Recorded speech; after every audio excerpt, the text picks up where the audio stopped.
The following clip is from the North to South Show, live every Monday and Wednesday at 7 o'clock Eastern Standard Time, where we talk SEC football everything. Now, we'd love to have you out for next show, but for now, hit that like button down below, hit that subscribe button, and enjoy this clip. Obviously, you didn't need me to tell you that Texas was joining the SEC. You didn't need me to tell you that Oklahoma was joining the SEC. I'm not really... If I like to break it down from a news standpoint or what my role is kind of on YouTube to you guys, I'm not really a news breaker. I'm not the guy who's going to, as soon as the news breaks, I'm coming out and making a video. I kind of wait a couple days, let it sit in, or I just do it whenever I have the live shows and then talk about that. So obviously when that news broke, I wasn't the first guy running out of the table and going and giving my opinions on that. I waited a couple days to talk about the whole Texas-Oklahoma situation. Now, there are a lot of people who obviously had very, very strong opinions the first day that Texas and Oklahoma looked to make the move towards the SEC, and they posted them. And a lot of what you're going to see, a lot of what people have said about this is more so focused on Texas. Obviously, you saw from the thumbnail of this video, this is going to be way more centered around Texas than Oklahoma. But what people are saying about Texas right now is Texas is not a good football program. It doesn't matter that they're going to join the SEC. They're going to get absolutely walloped by Alabama, by LSU, by Georgia, by Auburn, by Florida, all these different teams. Texas has no place being in the SEC. They are a trash program right now. There's no point of them joining. And to that, I say what I'm kind of doing in this video, what I'm kind of talking about is I'm not telling anyone that they're wrong.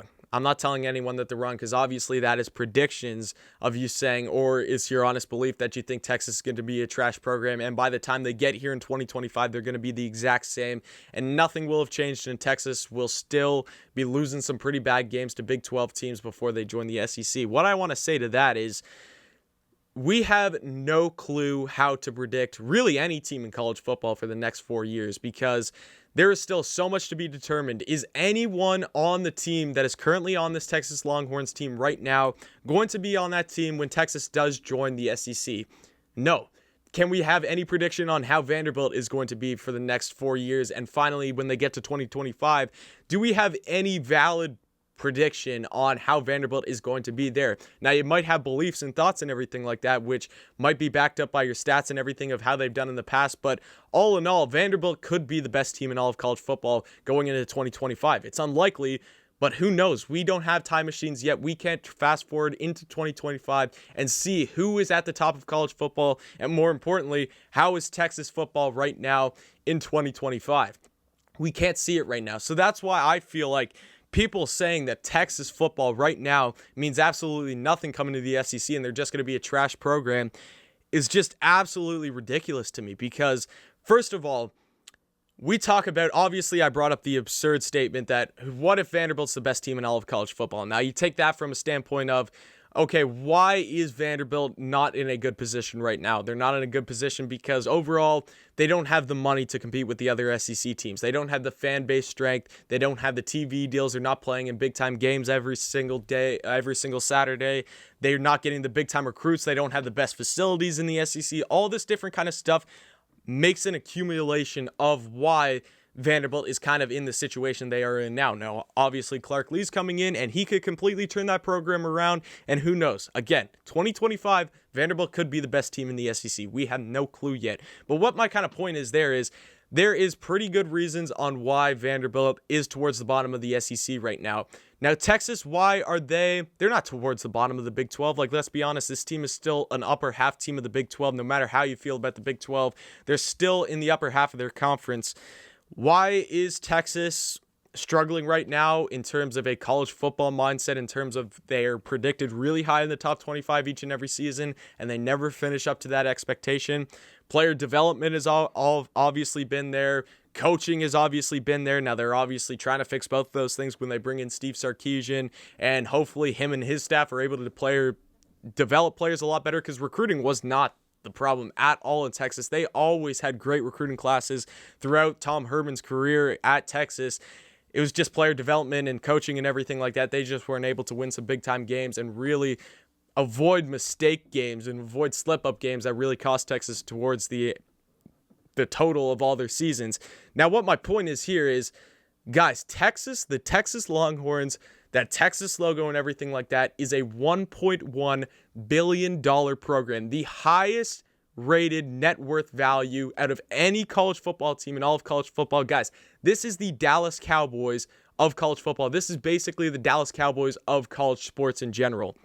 There is a huge difference between a team like Texas and a team like your Missouris or whatever, which Missouri this season against Texas, Missouri could probably go out and beat Texas. Texas could probably go out and beat Missouri. But regardless of what happens this season, please no effect on what's going to happen in 2025. Because again, this is Steve Sarkisian's first season, and every single guy that is on this Texas team currently is not going to be on that 2025 team when they finally come to the SEC. Guys, this Texas team has the ability, they have the money to build a dynasty in Texas, especially when they come to the SEC, because let's not forget that that's going to be a huge recruiting spectacle. Not only do you get to go play for the highest, biggest college football brand in all of the world, you get to go play for them. You get to play in the best conference in the world, in the nation. You get to play in a state which is crazy about football. You're going to have so many different marketing opportunities now with NIL in. There is so many different things about Texas that can make them a dynasty program. And who knows, Steve Sarkisian, obviously, he was one of the greatest offensive minds in all of college football last season. You saw with how good of a production Alabama's offense was able to put up last season. What if he is the answer at Texas? What if, even if he's not the answer at Texas, why does it matter? Because in 5 years, in 10 years, in 15 years, in 20 years, we have no idea how to predict this Texas team. All I know is that they have the ability to be a really, really, really good program in the SEC. And my kind of point of this whole thing is you can have your opinion that you don't think Texas is going to be that good in the SEC in 2025. You can have your opinion that you do think Texas is going to be good in 2025.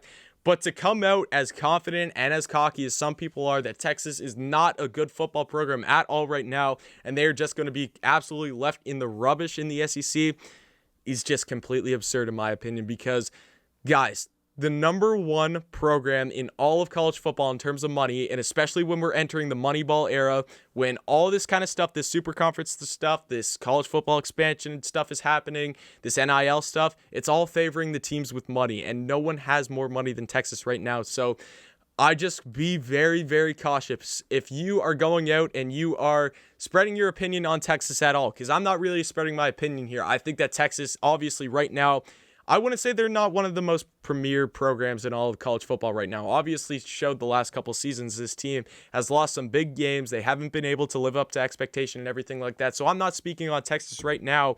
What I am saying is that this team is just as capable as being one of the top teams in all of college football when they finally do join the SEC, as they are being what all these other people are saying, that they're just going to be complete rubbish in the SEC. So before you put out any statements about Texas, think it through. Think about how far away this SEC thing actually is, because I know this is coming out now. All this news is breaking now, and obviously we're thinking about the whole conference realignment and everything that's going on with the SEC in right now terms. Think about it in 10 years. You can't see 10 years into the future. So that is my only concern to people who are going out and putting out these statements that Texas isn't going to be a threat in the SEC. Now, Oklahoma, on the other hand, obviously people do see them as a threat. Why do they see Oklahoma as a threat? Well, one, they have the money. They're a big-time program, and they've had tons of recent success. They made the playoffs a bunch the last couple seasons. How many playoff appearances have they had? They didn't make it last year. They did make it in 2019. Obviously, they got blown out by LSU. You make it in 2018 with Kyler Murray. You make it in 2017. You have a rough game against Georgia that ended up in overtime. You obviously lost that game, but that was one of the greatest games in all of college football playoff era. I think that is the greatest college football playoff game of all time, in my opinion. Really loved watching that game, but Oklahoma is just the proven team, so that's why people are scared of Oklahoma, because the last couple seasons, Oklahoma has been one of the more dominant teams in all of college football. Texas hasn't, so that's why people are like, okay, Oklahoma's a threat to the SEC, but Texas isn't.